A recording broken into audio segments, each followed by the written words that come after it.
সংঘাতের অবসান নাকি নতুন কোনো শর্তের লড়াই? দীর্ঘ শত্রুতা কাটিয়ে অবশেষে পাকিস্তানের ইসলামাবাদে এক টেবিলে বসছে ইরান ও যুক্তরাষ্ট্র।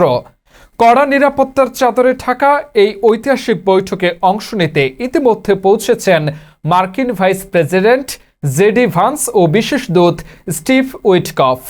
অন্যদিকে তেহরানের পক্ষ থেকে রয়েছেন পার্লামেন্ট স্পিকার বাখের কালিবাফ ও পররাষ্ট্রমন্ত্রী আব্বাস আরাকচি। বৈঠকের মূল লক্ষ্য যুদ্ধবিরতি কার্যকর করা এবং এই অঞ্চলের উত্তেজনা প্রশমন। মার্কিন প্রেসিডেন্ট ডোনাল্ড ট্রাম্প আলোচনার বিষয়ে আশাবাদী হলেও হরমুজ প্রণালীর নিয়ন্ত্রণ নিয়ে নিজের অবস্থানে অনড়। অন্যদিকে ইরান চুক্তিতে আগ্রহী হলেও ওয়াশিংটনের প্রতি আস্থার সংকটের কথা জানিয়েছে। পাকিস্তানের প্রধানমন্ত্রী শেহবাজ শরীফের মধ্যস্থতায় শুরু হওয়া এই বৈঠক কি পারবে মধ্যপ্রাচ্যে স্থায়ী শান্তি ফিরে আনতে, নাকি আবারও কোনো নতুন সংকটে মোড় নেবে পরিস্থিতি?